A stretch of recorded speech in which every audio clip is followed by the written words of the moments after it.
So, welcome everybody. We are here with a super special guest. We have Chris Botti. He is a renowned jazz trumpeter, musician, Grammy award winning instrumentalist who's collaborated with all of the best. We're going to take a deep dive into that.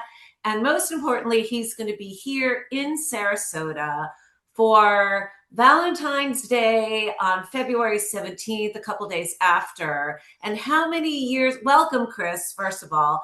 And Thank you how for many having years me. have you been doing the Valentine's uh, Van Wezel? Well, we've been doing the Van Wezel for, at least 10 or 15 times I've been there. Something like that. Okay. Feels like some maybe even more. Um, and it's not always necessarily right on Valentine's Day weekend, but in this time period, February, March is when we usually come down to Florida and play music for everyone. So it's a great building. It's had a long history for so many musicians and artists, and it's always a very favorite place to perform. Absolutely. So you're coming to us off of we were just chatting a little bit before we tuned in, and you said you have been playing 65 days straight. Is Yeah, that correct? we started in the middle of on like November 15th, and we played every single night. Most of them two shows, so I think it came out to like 98 shows and 65 straight nights, or 100 shows and 65 straight nights, something like that. And Wow. then our next day off was January the 20th. But we worked, you know, Christmas Day, Christmas Eve, New Year's Day. It was it's a grind, but it's a really special thing to get this level of musicians in my band together, and then to make music and have it be so fun. It's an awesome feeling. So tell us a little bit about the show. So you're touring with the same group of musicians. You change the show every year. You pick up different musicians, or do you tour with the same musicians all the time? Well, the way I tour is a nonstop tour. Like, U2 will go out and do a tour for a year, and then they'll take 3 years off and then tour Right. again. Right. We never stop. So this will be my 26th year in a row of touring, and we never stop. So subsequently, a lot of the other artists that I have, especially, they're so brilliant, and they have their own solo careers. So, like in our violin position, we might have two violinists that we use, and then in the singers, we sort of make our way in different stretches of three or four different singers. And then, of course, adding new musicians all the time. Like Mark Whitfield is back in the band now. He he was in the band from '04 to 13, and so now he's back, and that's just a recent phenomenon. He's amazing musician. But we have, bringing in new singers, opera singers, jazz, Really? bebop, and so it always moves around. By the time we come back to Florida again, the set's completely different, and we have a bunch of new musicians. But it's more like a slow move, and then you look at it a year later and go, wow, that's completely different. But it's not something that we get together and rehearse, like it just sort of morphs into, like, adding new material, new musicians, different stuff, different highlights, and then that's the way it's an ongoing quest. So are you the music director? Do you create the show, or how do you create the show? Do you have like a vision, or does it just kind of move around and then it comes together, or do you visualize it? Yeah, because we don't ever stop touring. It's not one of those things where we take a break and then get together for 3 weeks and rehearse and do a whole new thing. It's always morphing. So yes, I guess I'm the musical director, but I also take, cues from um the musicians on, maybe, like, what's the right feature of the song, how the right, so we're always working on, where the key changes are, how this song might be more flattering for a particular singer than another, and then it will land in a different place in the set to, like, make that whole thing. Because ultimately, I want the musicians in my band, if they're in the solo special guest artist slot, I want them to feel, really acknowledged and have their strong suits come out. And you can have three different singers or two different saxophone players or whatever, and they all can come in and they're radically different. and so you need to like play into their strengths to make them shine.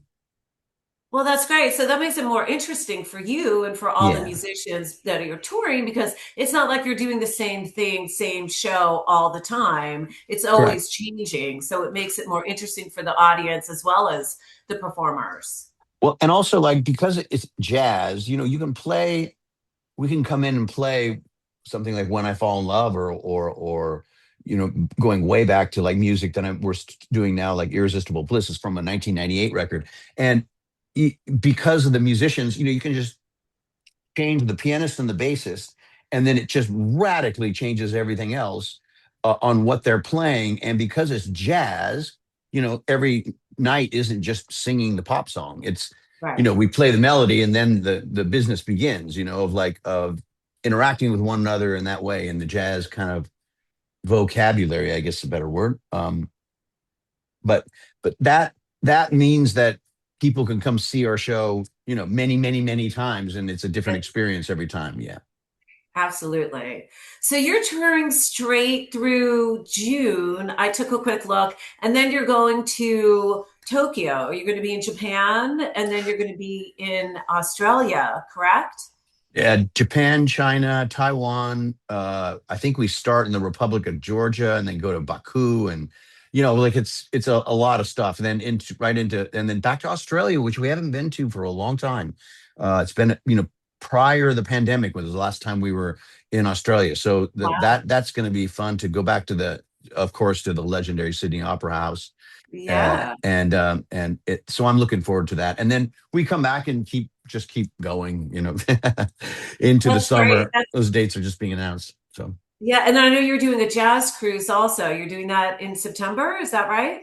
yeah, that's been a really fun experience for me to not only host a cruise, but also to because we tour in our own little bubble, we don't really run into a lot of other musicians, right? Because we're always, Interesting. unless we see them in an airport or something. So to Uh-huh. actually have our fellow friends and musicians come on stage, and then for people like I've met him before, but like I haven't like I'm not like friendly with him or something. But to have Elvis Costello on the cruise or Bus Gags I've never met, to have Oh, the Boss, on the I tour, was just listening to Boss Skaggs recently. I haven't listened to it in a yeah, long time. amazing, He's brilliant. That guy is, yeah. I know one of his guitarists, I don't Oh, know, who played with him who played with the Steve Miller Band. all right, yeah. Do you know Les Dudek? You've ever heard of him? He What's his dated name? Les Dudek. I Les do not Dudek. know. No, I that's knew him great. through Rick Derringer, who passed away unfortunately. But Huh? yeah, yeah, he was like his guy, his go-to guy, or something That's like that. great. Yeah, That's yeah. awesome. Yeah. So that cruise, this is our first one that's going to leave out of the West Coast. Okay. It's down. We leave out of Los Angeles on September 18th, and then we go up to Napa Valley, up to Vancouver, Victoria, and then flip around and come back. And Oh, so it's going to have all those great, people, Bryson and Regina Bell and Candy Dolfer, and I mean, it's a very varied thing, and Elvis Costello and Boss Skaggs, of course. So fabulous. Yeah. yeah, yeah, I'm looking forward to it. And everyone's been, this will be our third voyage as me, kind of with my name on the ship. Uh-huh. And they see everyone get along together. That's the one thing I was sort of hesitant about for so many years because they've asked me to do this for a long time. But Uh-huh. I wanted to make sure that, does everyone get along together, or there are certain acts that are late or throwing a diva fit or something like that. And I've had none of that experience. Everyone's gotten along so great. Melody Gardot, of course, will be back. And so it's just an awesome thing, and it's an unusual thing. And I've loved doing it. And this will just be year number 3. Great, great. And what is the cruise line? What is the cruise line that It's it is? Celebrity Cruises, and Jazz Celebrities. Cruise puts it up, but you can find out all about it on our chrisbotti.com, and it's called Yes. Boaty at Sea. I saw that. Page Yeah. one of the website. Yeah, that Yeah. should be wonderful. Yeah. Yeah. I interviewed Dave Koz recently, and he does a lot of the cruises Well, he's too. been doing I mean, okay, well, there's an example. He's been doing cruises for close to 28 years, I think, Yeah. something That's almost a coming up lot. on 30 years. Yeah. And and he's, you know, his benchmark is as a host. I've gone on his cruise and played with my band, Uh-huh. and just been in awe about how committed and talented he is at not only his craft but his hosting skills and the way he makes everyone feel. And he's been doing it for a long, long, long, long time. So It's a machine. mad respect to Dave always. He's a dear friend. And yeah, I just think he's done an incredible job of kind of nurturing that whole way to interact with your fans. To have that cruising opportunity is pretty special. It's great. It's wonderful, especially within the jazz genre. Sure, It's wonderful. It really is, sure. because you get amazing entertainment and you get to interact with the fans. And then you also get to relax too. You're sort of on a forced vacation, right? Even though you're working. Yeah, a little Yeah, bit. Yeah, you could call that. Yeah, it's great. absolutely. Absolutely. So tell us a little bit more. So, have you been working on any new music this year? Have you been in the studio? Have you released anything? What's happening? Anything We going on with that, we or you're just we busy? we hope to have a new record finished late summer, which will be out probably a year from now, I would assume, something like that. Um, and I guess I'm excited mostly because we've grown, or I feel like I've grown as a player, and I want to. I think the pandemic was just such a giant reset, and coming out of that, to kind of get our sea legs back to like, and then doing my first record on Blue Note, Chris Botti Volume One. I think we'll go in and try to knock out Volume Two and maybe Volume Three, and release those to the fans quite shortly, like in the next year or something like that. Great. Well, all of your body of work and your discography is just incredible. It's very hard to decide which, of your music would be the best. You have such iconic songs and you have such a big fan base, and it's just Thank you, wonderful. It really is. So thank I you, know I'm speaking for many people. thank So you. tell Very us, nice of you. it's very true. So tell us a little bit about the type of instrument. I know last time we spoke, we talked about this, but you have do you bring the same trumpet with you or do you have This, several? That's your baby, right? And yeah, it's not a new piece. It's made out of a certain metal from many years ago. Can you tell us yeah. about This it? is from. Well, this part is from the '70s. This is very old, from the '20s, and the trumpet is from 1939. Um, Wow. and I to show you how rare it is. Like, I think since I got this horn 23 years ago, I've been playing it for 23 years. But in that 23 years, I've only seen two of these up for sale. So, Wow. and I own both of them. I bought both of them as a potential backup or something like that. But Yeah, yeah. they all play radically different. They were all handmade back then, and I don't think they made very many of them. It's called a Martin Committee um, handcraft, and the kicker is it's a large bore. You can find, like, I have a Martin Committee medium bore here, and they're much, much, much more. You can find these online quite easily, not quite Mhm. easily, but especially in this good of a condition. But Uh-huh. again, I don't play this. I use this kind of as a backup, or maybe practicing. But this one here is the one that I carry with me everywhere, and that's the one that I play. Um, and they just, there's a saying, and sometimes whether it's cars or violins or trumpets, they don't make them like they used to. And I think the hand built quality of them, and maybe just the fact that because they're hand built and not machine, it has these imperfections Uh-huh. in the instrument, which gives the trumpet a more human, vulnerable kind of sound. It's a hard thing to explain, but it's so evident. When I play a modern day trumpet on a microphone or something like that with my band, it sounds like a modern day trumpet. And I go Yeah. back and play that, and there's kind of a, I don't know, they just built in some melancholy or something. It's It beautiful. is. It's beautiful. It just Yeah. that sound you couldn't recreate. Is it because of the metals and because of the quality of the metals and what they used back then? I mean, that's close to Well, I 100 think years ago. especially on this horn, this horn, the the taper of the bell is Yeah. much more softer, and it's a larger. The girth of the Uh-huh. bell here is Uh-huh. larger than a modern day horn. A modern day horn comes down here, is narrower, and it flares out and gives it a much brighter, more pointed sound. And for a Yeah. lot of trumpet players, if they're playing in a section and they want a lead trumpet player and a big band needs to get up over that sound. But for me, I want the sound to be warm and diffused. So Yeah. it's romantic is a very over cliched sort of thing, but But it's true. it gives it a darker, more legato Yeah. feeling. The way that this horn's set up, uh, it's more difficult to play. It's the more go kart direct, um, brighter sound is easier to play fast on. It's easier Uh-huh. to play tricky on, and all that sort of stuff. It just doesn't sound as pleasing. To me, the most important thing, it has to be the sound first.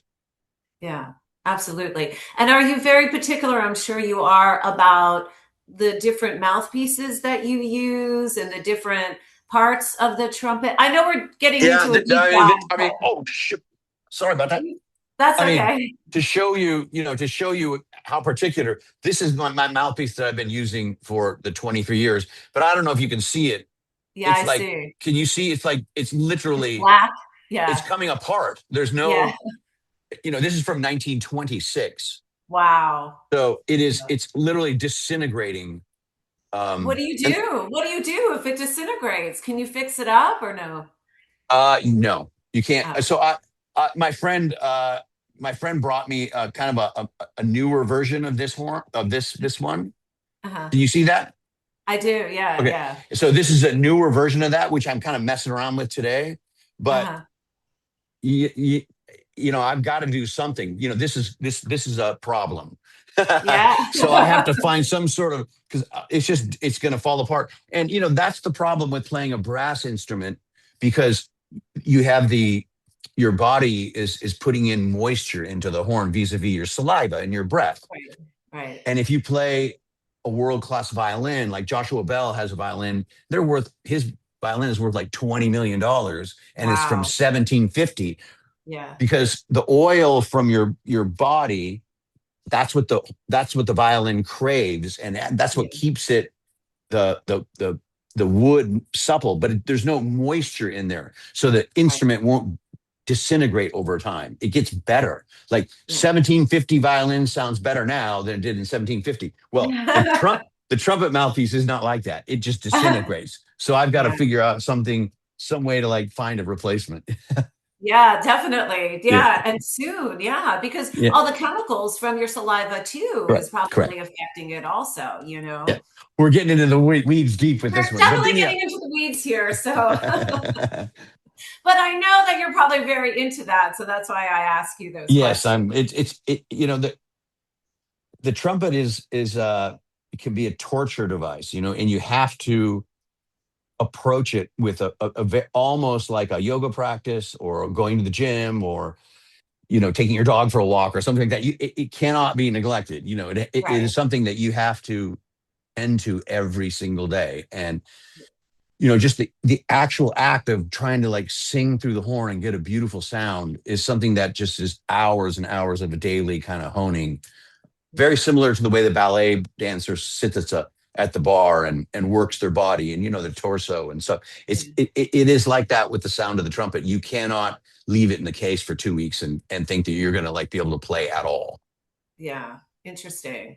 So anybody who's trying to get into playing, they keep that in mind, absolutely. What do they say? 1,000,000 hours or something like that in order Oh, the to get 10,000 hours? That's the Beatles 10,000 thing? hours. Yeah, yeah, it's 10,000. Well, we Probably more than surpassed that that. a long time ago. Yeah, absolutely. Absolutely. So what do you do? Do you work out? How do you keep up the stamina? Does anybody ever ask you that question? Do you run? Do you go to the gym? Do you do, or I is it enough of a workout just to do what you do? Oh, no, no, no. And the older you get, I mean, I'm in my workout clothes now. I'm going to go down a little bit, but I do a long kind of gym workout, and then I do a daily yoga, pretty pretty vigorous yoga called Ashtanga, and I do that with my teacher every Right. day. Uh-huh. And so those two things, a mixture of cardio, swimming, weights, and then this yoga practice every day. But I rarely will I miss. It's become my new, kind of focus, maybe even more than practicing the trumpet. And as I get older, I just want to try to retain, muscle mass or strength and the trumpet. And, that leads into balance and the way you interact with the band on stage and the energy you have for the amount of touring and the plane rides and the bus rides and all that stuff. You Oh, have to you have to physically be as fit as you can. And so the gym and all that stuff is a very big deal to me. and I'm going to ask you another question. So, do you watch your diet? You seem like you're in really good shape. So, do you Yeah. have like a diet regimen also? Because I I've just try seen to eat. people I just touring try that to don't eat. look as good. Go ahead. I just try to eat as much meat as I can. I know a lot of Okay. people that's not their thing, but like, Oops. but protein, fish, meat, eggs, Yeah. Yeah. chicken, steak, pork. I try to consume as much of that as I can, and then the number one thing for me is I never will eat in an airport if I can. Oh, yeah. So No. it removes that whole thing. So when we travel in the morning, I won't have my first bit of food until 2 o'clock in the afternoon. Yeah. And have a little bit of protein then and a little bit of protein at night. Like 2 meals a day, and try to keep it. Because that's the biggest drawback. You're on a plane and you go, oh well, it's just festive, and so then you eat Yeah. their food on the plane. It's not the not, Yeah. it's It's not, not or in good. an airport, it's not the greatest. It's laden with sugar and salt and stuff like that and processed. And oh, 100%. And who knows how long it's been sitting there or who's Yeah, yeah, cutting the food. And yeah, I never eat in an airport. yeah. Absolutely. Yeah. But those who do, that's okay. But you have to be very focused. A lot of people don't realize how much it takes in order to tour. And you have to train, and you also have to really focus on your diet and your sleep as well, right? Yeah, that's the tricky one, especially going from time zones or doing long trips in the bus, that sort of thing. Yeah, that can be tricky. But I've been at it for so long. You just kind of I've had massive bouts before with insomnia, and especially when we go to Europe and start touring, Yeah. that's when it gets really really tricky, even more than Asia. Yeah. But it comes with the job, and you just kind of you do get through it, and it's all good. Yeah. Absolutely. So I know we've talked about this before. So tell us I know it's hard to pick one, but what is your favorite venue that you didn't expect that you were going to be impressed by? Or did you feel something special by? And what is your venue that was a little less than what you thought it would be? Or just area? You don't have to say venue, area. I mean, I think in my career, certainly area, the one that's been the most shockingly wonderful for me is our fan base in Poland. Okay. Um, oddly enough, we're in a situation where we can go into Poland and play just, basketball arena after basketball arena, big, Wow. big, big places. And that country gravitated. So I would say outside of North America, which is my bread and butter, America, Canada, and then next would be this love affair we have with Poland and of course Asia and stuff like that. But that's been really really great. And then to be able to have like these stalwarts of clubs that we go into, whether it be the New York City Blue Note. We just did our 22nd year in a row of 28 straight nights, Wow. 56 shows and 20. Congratulations. Yeah. And so For the that's holidays, right? For Christmas. You do that yeah, in December? yeah, Yeah. yeah. And that's been fun. And then to add on to that, all the other different places we go back to every year, which will be like Van Wezel and stuff like that. And it shows you how fast time goes. That's it. You were like, wow, we're back here again. My goodness gracious. But It seems like it wasn't that long ago, right? It doesn't seem like it was that long. it's amazing how quickly the time goes. Yeah. But we've had great, wonderful experiences down there, and with their wonderful staff and the people that booked the Van Wezel and They're great. um, yeah. So Absolutely. it's funny that the I went and saw Wynton Marsalis recently, and I was sitting in the audience, and he made a remark. He goes, what's that club in that he called it a joint, the joint in Sarasota that's so great. Chris, do you remember? And I said, yeah, the Van Wezel. He goes, oh yeah, that's right. And we liked it. So we were He talking about it plays from here. the stage. And so yeah, That's great. it's Thank you. fun. Yeah. Thank you. Yeah, it's great. It's a purple icon right on the water. It doesn't get Hmm. much better than that, really. There aren't Not at all. very many venues that are as beautiful as that, really, and Totally. acoustically. Yeah, in a small city. We're very fortunate to have world-class entertainment like yourself in a small city. This is not what you would call a big metropolitan area, but we have a big arts culture. And I just interviewed this man, Nick Walenda, the tightrope walker, Uh-huh. and he told me it's because of the circus history that we have so much of the arts. Because 100 years ago, John Ringling brought the circus here, and all the circus performers and their families and their, extended families all settled in this area. And because they toured the world, they insisted on having really good and first class entertainment. So that's sort of So the wait, history. so how old is this Nick? Nick Walenda must be in his early 50s. Have you heard about him? Do you know about I mean, him? I know the family name, Yeah. they're of course legends, but so does he do a show at the Van He Wezel? does Like, a show here at UTC, which is kind of far from the Van Wezel. And mhm. he built his own fabulous tent. He had it custom made in Italy, and it's almost like a theater. And they do a really wonderful acts, circus arts from all over the world. And then he does the Oh, that's so tightrope. great. He and his family and his sister, he's done Niagara Falls, he's done Sure. Grand Famously. Canyon. I'm sure you've seen all that stuff. And Sure. the sister, I know we're digressing here, but the sister fell really badly like 6, 7 years ago, and she broke almost every bone in her face. Oh Poor no, I'm so baby. sorry. Oh But my she's goodness. okay, and she Okay. just performed again this year during the Wow. holidays. She got Amazing. back on the saddle and did it. She looks great. You can't tell anything happened to her, but how about that? Amazing. Amazing. It's I mean, amazing. I just I don't know how they do that. That's just there's old videos of the gentleman taking his manager on his back across Niagara Falls and Yeah. making him breakfast out it's like, oh my goodness gracious. People are creative, that's for sure. Definitely, definitely. But that's again, you have to have a lot of faith, you have to have a lot of concentration, and they're very serious about what they do and they Sure. practice. Sure. It's more than 1 million hours of Yeah. practice and Yeah. having Yeah. nerves of steel, I suppose. Yeah, Yes.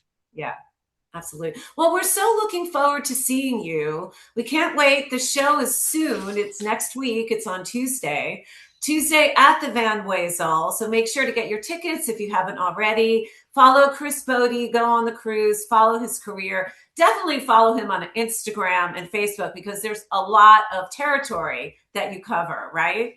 Or yes, and we're so looking forward to returning and spending our Valentine's weekend or week, Valentine's week with you. And we're honored to, the definition of success is once we play, because back in ye olden days when I first started touring, they would send a reviewer to your show, Uh-huh. but it's not the way it works now. The promoter looks instantly at what people are saying on social media. We like that show, go see him, blah blah blah. And to have that promoter ask us back every year is the single definition of success out doing kind of any awards or anything like that. To be asked back to a venue is the killer move, and we're so glad that Van Wezel keeps asking us to return. Absolutely. Now, I just wanted to circle back to one more question before we Mhm, say goodbye. So, what mhm. do you think the future of jazz is? I know there's like all kinds of like, mixes of jazz with like lo-fi, chill jazz, this and that. What do you have to say to younger people that are pursuing a career in jazz or just the genre in general? I know that's a large question, but This is something I've been quite adamant about. I don't think that it's necessarily healthy to um, lump your body of work or your career into a genre and try to predict. Let me give you a different example. If you went to Bob Dylan or you went to John Mayer, you wouldn't say, what do you think the world of rock is, and how do you think your place in it? How is it changing? And Bob Dylan would I'm guessing, but I I know don't know. John. Part of me depressing. Yeah. Well, no, I think John Mayer goes like, my job is to care about John Mayer fans. Yeah. For me, my job is singularly to play that show that night and to walk out and have the reactions of the people there be super positive. And I would say to a younger person, if you're just, if you don't have like necessarily a ticket buying fan base like I'm super fortunate to have, your number one uh, point of focus should be to impress the people that are right in front of you. In other words, stop worrying about Instagram likes and stuff like that. It's more important to impress the person sitting next to you in the horn section, or if you're playing a solo, to the people right in front of you, and then that will expand almost organically in a Yeah. way that's super powerful. And I think a lot of young people are so tripped out by like what the instant dopamine dump of having good job or a like or something like that, Yeah. rather than the old school thing with like playing in a club and having that oh, that works playing live, not what works from your little clips that you have put in social media. I would say Absolutely. that that's an old school approach is going to go a long, long way, or at least be more authentic than worrying about all these little TikTok things. Yeah, 100%.